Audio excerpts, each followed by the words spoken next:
Once upon a time, in a land not so far away, in a beautiful kingdom ruled by a compassionate and majestic family.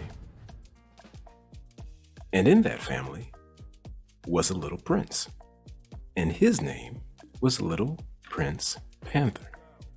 They gave him that name because everywhere he went, he wore the same 4 items his mother gave him as gifts: his necklace, his boots, his gloves, and of course, his princely panther cub cowl. Now, Little Prince Panther was a very well-rounded boy. He read all sorts of books, was very studious in all of the sciences, including the arts.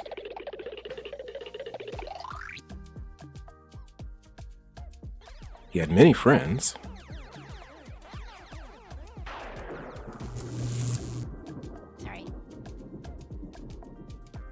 He played all sorts of sports, and even took self-defense classes, but was told only to use them if absolutely necessary. Good job. But the most important thing about him was that he had a big heart.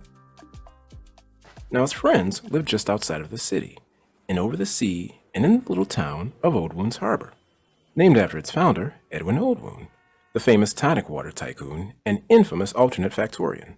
And like Edwin Oldwound's statue, the town had a lot that needed to be fixed. Unlike his friends that lived there, there were those in Old Wound's Harbor that often dismissed anyone that they considered small.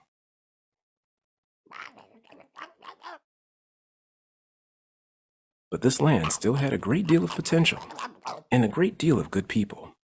And it was this that Little Prince Panther did not overlook.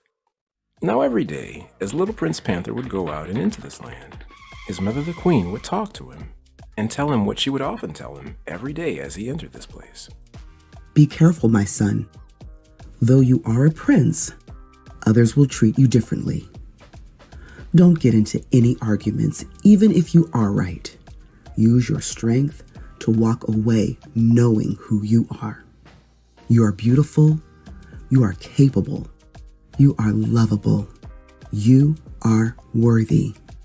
You are the son of kings and a child of the Most High, and there is nothing that can prevail against that.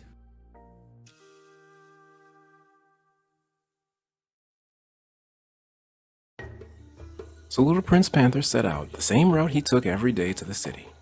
Down the road, through the forest, over the water, hurdling the rocks as he often had to do, until finally he came into the city. Those are right nice gloves you got there, mate. But the first person he met was not one of his friends.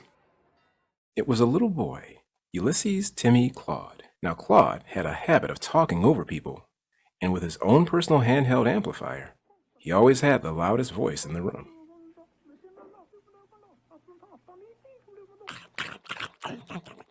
Another thing about Claude was that when he saw something he wanted, he would often bully his way into getting it.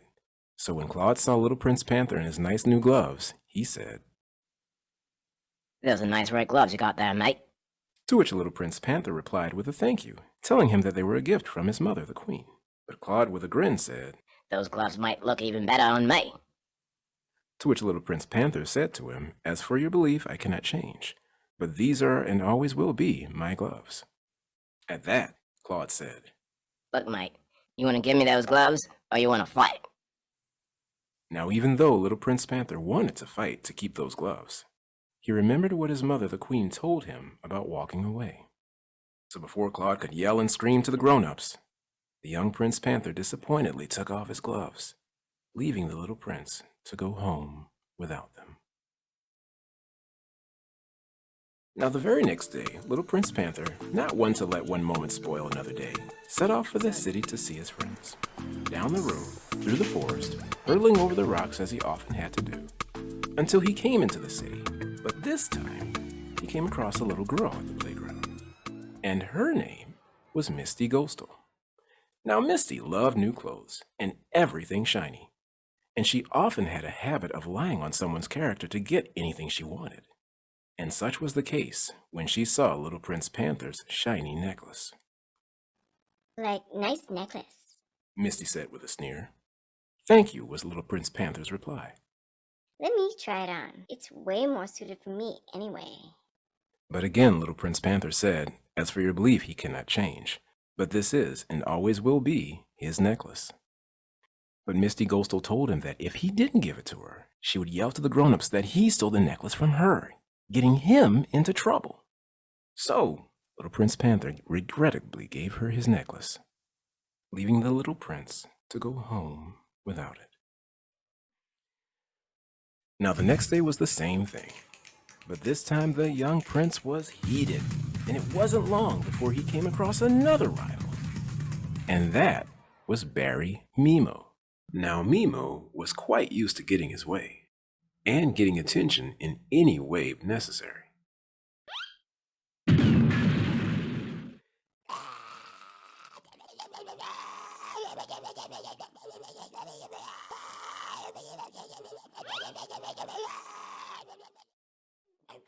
He yelled for attention, he yelled for toys, he yelled for anything as long as he was getting what he wanted.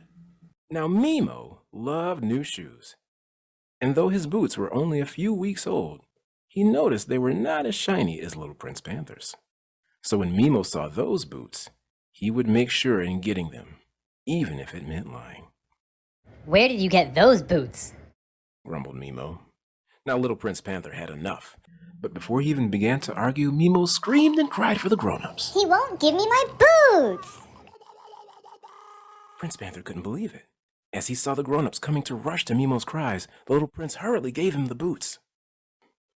This left the little Prince Panther feeling very powerless, and it also made him very angry, and also very sad. He went to his mother and told her everything that happened, and they talked and talked into the night, until he fell asleep.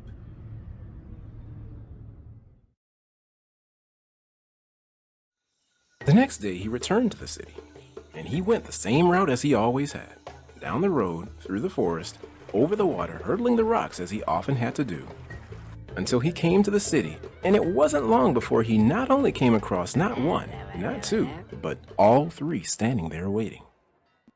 And there was Claude, and Claude said, You know the drill, mate. Hand them over or else we'll have to. But this time, little Prince Panther said, No, I will not listen to you. You will not speak over me, and you will not take what's mine away from me. You will not take my voice, and you will not take my power.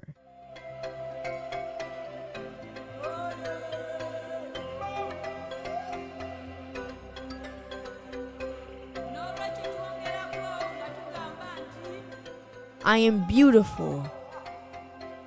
I am capable. I am lovable. I am worthy. I am the son of kings, and I am a child of the Most High. And there is nothing that you can say that can prevail against that. And I will not live in the same fear that you do.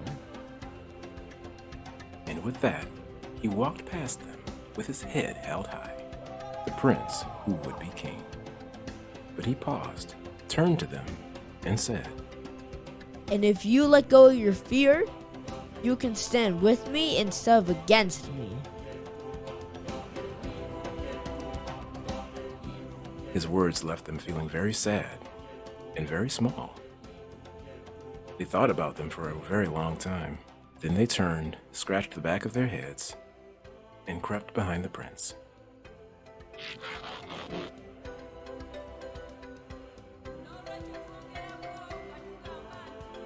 You're right. And we're wrong. They said it's exhausting being me, and they didn't like feeling worried all the time, and that they were tired of being tired. So Claude, Misty, and Mimo returned all of the things they stole, acknowledged their wrongs, and did their best to be better. So it was a start, and that was all little Prince Panther wanted. And in thanks for his offering and friendship, they gave him something in return. They built him a bridge to make it easier to come back and forth from his home to this new neighboring land, because it was always better to build bridges than to build walls. And if we all live the same way that these wonderful, fanciful, and hopeful children do in this wonderful fictional tale, then maybe we could take a cue from them, and maybe we too can all live happily ever after.